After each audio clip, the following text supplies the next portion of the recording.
नमस्कार, मैं हूं पवन त्यागी।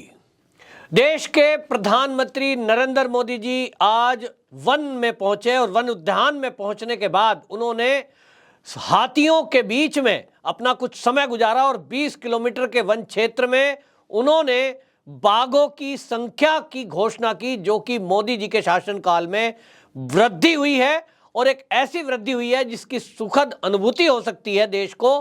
और उनका उद्देश्य यह था कि देश में पर्यटन बढ़े और पर्यटन के क्षेत्र में आप देख रहे हैं 2014 के बाद से मोदी जी लगातार देश में पर्यटन को बढ़ावा देने के लिए हर संभव कोशिश करते हैं। और जैसा कि हम जानते हैं कि बहुत सारे विदेशी और देशी टूरिस्ट ऐसे हैं जो वन क्षेत्र में भ्रमण करना चाहते हैं और सफारी करना चाहते हैं, तो ये एक बहुत बड़ा उद्योग भी है। लेकिन इसको लेकर के कांग्रेसी एक बार फिर से बौखलाहट में है और हमने देखा कि कांग्रेसी मोदी जी के लुक को लेकर के, जो उन्होंने ड्रेस पहनी है और जिस तरह से वो फोटोग्राफी करते हुए नजर आए, जिस तरह से हाथियों को गन्ना खिलाते नजर आए, कांग्रेसी उससे बौखला गए हैं। क्योंकि पूरे देश के लोग मोदी जी को वन में टाइगर की तरह ले रहे हैं और जैसे ही कुछ लोगों ने मोदी जी की बड़ाई में उनको टाइगर की संज्ञा दी, तो जयराम रमेश जो कांग्रेस के नेता हैं वो भला कैसे चुप रह जाते। उन्होंने तुरंत ट्वीट किया और उन्होंने कहा कि ये जो वन क्षेत्र है जिसमें सेव टाइगर प्रोजेक्ट है, ये तो कांग्रेस ने चलाया था और 50 साल पहले चलाए गए इस प्रोजेक्ट का श्रेय आज मोदी जी ले रहे हैं। सवाल यह है कि कांग्रेस ने बहुत सारे प्रोजेक्ट इस देश में चलाए ही होंगे, क्योंकि देश की आजादी के बाद से 65 साल तो राज कांग्रेस ने किया। कांग्रेस के शासनकाल में ही बहुत सारे हवाई अड्डे बने, बहुत सारे रेलवेज बने, हाईवेज बने। तो इसमें अगर मोदी जी कुछ बढ़ोतरी करते हैं तो सवाल तो यहां यह था कि मोदी जी के शासनकाल में जो देश के अंदर टाइगरों की संख्या बढ़ी है, क्या मोदी जी उसकी बड़ाई, उसका श्रेय ले रहे हैं? कहीं उन्होंने मीडिया में ऐसा कहा कि सब जब से हमारी सरकार आई तब से देखिए टाइगरों की संख्या इतनी बढ़ गई। मोदी जी का उद्देश्य केवल जो है वन क्षेत्र में जाने का केवल ये था, सफारी करने का केवल उद्देश्य ये था कि वो दुनिया के पर्यटकों को भारत के वनों की ओर आकर्षित करना चाहते हैं। मोदी जी के इस कर्नाटक दौरे पे जो वो वन क्षेत्र में गए थे, और आपको बता दूं वहां उन्होंने बांदीपुर राष्ट्रीय उद्यान में पहुंच करके जिस तरह का कार्यक्रम किया, वो मौका था 50 साल पूरे होने का जो सेव टाइगर अभियान चलाया गया था। मोदी जी का जैसा मैंने बताया उद्देश्य था कि देश के अंदर पर्यटक बढ़े। अब उसको लेकर के कांग्रेसी जिस तरह से जयराम रमेश आप देखिए ट्वीट कर रहे हैं, ये कह रहे हैं कि जो बांदीपुर में पीएम मोदी गए हैं और वो क्रेडिट ले रहे हैं प्रोजेक्ट का, ये तो 50 साल पहले लॉन्च हुआ था और वो कह रहे हैं कि ये सारा का सारा जो है उसको हेडलाइन बनाएंगे और वहां फोटो खिंचवाएंगे। इस तरह की ये बौखलाहट क्यों है? देश में जब 65 साल कांग्रेसियों ने राज किया तो निश्चित जानिए कि बहुत सारे प्रोजेक्ट कांग्रेस के टाइम में शुरू हुए ही होंगे।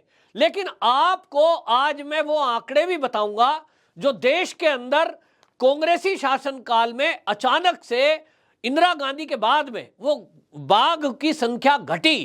क्या कारण था आपको बता दूं, 1973 में जब इंदिरा गांधी ने इस प्रोजेक्ट को लॉन्च किया, उस समय बाघों की संख्या जो है इस देश में 3000 से अधिक थी। और 1973 में जब इंदिरा गांधी ने आज के 50 साल पहले सेव टाइगर लॉन्च किया, उस समय बाघों की संख्या देश के अंदर 2000 थी। और 1980 आते आते यानी इंदिरा गांधी के कार्यकाल में ही सेव टाइगर प्रोजेक्ट के कारण से यह संख्या 3000 पहुंच गई।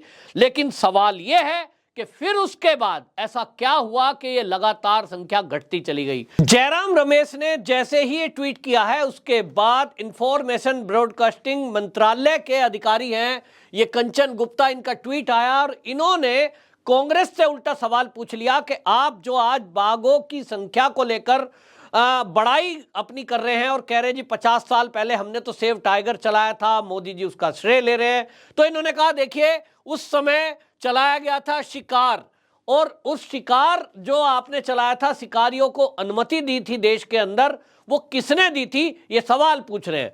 ऑब्वियसली आप समझ लीजिए 1972 की अगर मैं बात कर रहा हूं, उस समय जो महाराष्ट्र का गढ़चिरौली है वहां बाकायदा शिकार करने के लिए विदेशियों को बुलाया जाता था। इंफॉर्मेशन ब्रॉडकास्टिंग के मंत्रालय के जो अधिकारी हैं कंचन गुप्ता, जो उन्होंने दावा किया और उन्होंने ट्वीट किया है कि कांग्रेस के कार्यकाल में ही किस तरह से देश के अंदर शिकारियों को आमंत्रित किया गया था और उसको बाकायदा प्रमोशन किया गया था कि आप विदेशों से यहां आइए और यहां वन क्षेत्र में शिकार करिए।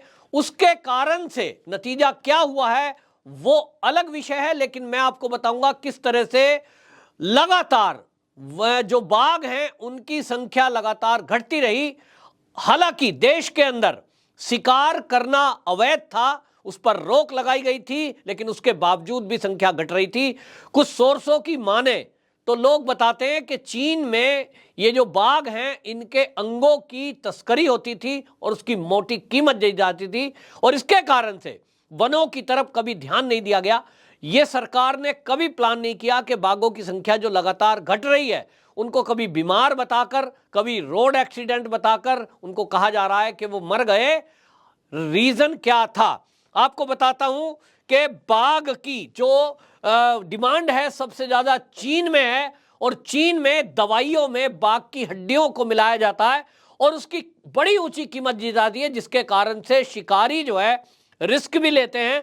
और इसके कारण आपको बताता हूं, एक उसी से आपको आकलन होगा कि जो बाघ है उसकी खाल, दांत और हड्डियां 10 लाख रुपए से 20 लाख रुपए तक में बिकती है, और उसके पंजे और नाखून की कीमत 50,000 होती है। और यह कारण है कि चीन में जब से मांग है उसकी, उसी के कारण से ये घटता चला गया। आपको ये बताऊं कि 1950 में जो ये गणना थी बाघों की, और 1950 में हमारे देश के अंदर जो बाघ थे वो थे 40,000 थे। उसके बाद आपको बता दूं कि ये 1973 में जो इंदिरा गांधी ने इसको लॉन्च किया था, और उसकी जरूरत ये महसूस की गई कि लगातार ये बाघों की संख्या घटती जा रही है। तो जैसा मैंने कहा, जब 1973 में ये लॉन्च हुआ तो उस समय ये संख्या मात्र 2000 थी। उसके बाद इंदिरा गांधी के ही कार्यकाल में 1980 में ये बढ़ी, और उसका नतीजा सामने आया कि बाघों की संख्या 7 साल के अंदर वो 1000 संख्या बढ़ गई। लेकिन इसके बाद आपको बता दूं कि लगातार ये संख्या तेजी से घटती चली गई। 2000 अगर मैं बात करूं 8 की, तो 2008 में ये 2008 में संख्या थी मात्र 1411। ये 1411 संख्या ये बहुत चिंताजनक संख्या थी कि जब हमारे देश में इंदिरा गांधी, जिसमें कांग्रेसी अपना बड़ाई कर रहे हैं और वो ये कह रहे हैं कि कांग्रेस ने सेव जो टाइगर है उसको लॉन्च किया था, जब संख्या 2000 से 3000 आ गई 7 साल के अंदर, उसके बाद ऐसा क्या हुआ कि देश के अंदर लगातार वो संख्या घटती चली गई बढ़ने के बजाय। और ये 1980 से 2008 आते आते मात्र 1411 रह गए। क्यों? क्योंकि देश में शिकारी शिकार करते रहे और सरकार सोती रही, या यूं कहें मिली भगत से वो शिकारी पैसे कमाते रहे, और अधिकारियों के भ्रष्टाचार के कारण देश के अंदर जो बाघ है उसकी संख्या घटती रही। 2008 में जैसा मैंने बताया 1411, 2010 में ये संख्या जो है, 2010 में बाघों की संख्या जो है वो हो गई 1706। और उसके बाद आपको बता दूं 2014 में जब मोदी सरकार आई है, तब उस समय तक ये संख्या थी 2226।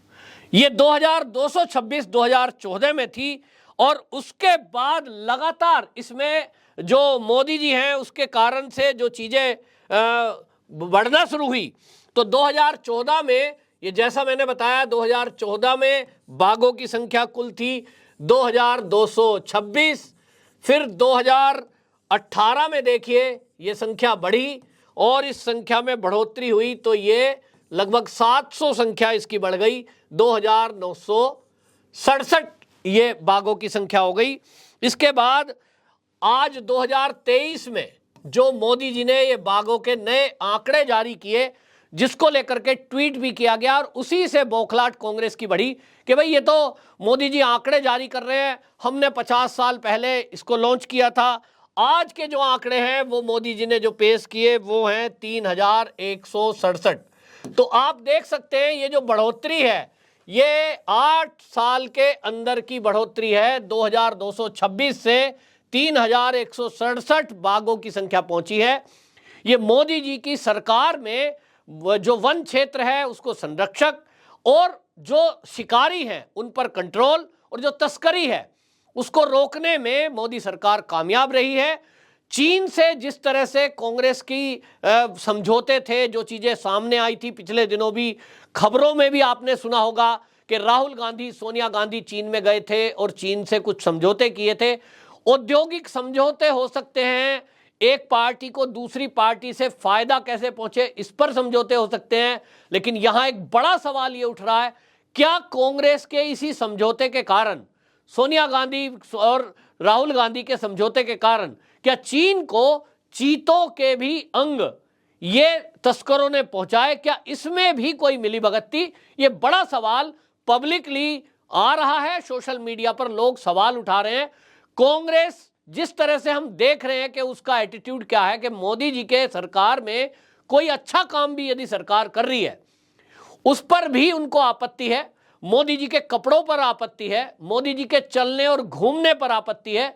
यदि वो कहीं गंगा में स्नान करते हुए और त्रिपुंड लगा करके मंदिर में पूजा करते हैं तो उस पर भी कांग्रेसियों को दिक्कत है। कहते हैं साहब मोदी जी जो है अब पूजा कर रहे हैं, तपस्वी बन रहे हैं। आज वो अगर वन क्षेत्र में भ्रमण कर रहे हैं तो उस पर भी उनको आपत्ति है। सवाल यह है कि आपके पास राहुल गांधी है तो आप राहुल गांधी को भी वनों में घुमाओ, राहुल गांधी के गले में भी आप रुद्राक्ष की माला पहनाओ, त्रिपुंड लगाओ, कौन मना करता है। लेकिन जिस तरह से कांग्रेसी झूठ बोलकर देश की जनता को गुमराह करना चाहते हैं, मेरा उद्देश्य था कि उसको थोड़ा बताया जाए कि जिस तरह से इनके कार्यकाल में ये चीजें लॉन्च हुई, कहां कांग्रेस का ही कार्यकाल था, 40,000 से घटकर वो 2014 आते आते 2226 बाघ की संख्या रह गई। अब मोदी सरकार है तो उसमें बढ़ोतरी शुरू हुई है, तो क्यों ना मोदी जी की सरकार को इसका श्रेय दिया जाए। आपकी क्या राय है कमेंट बॉक्स में जरूर बताएं। वंदे मातरम।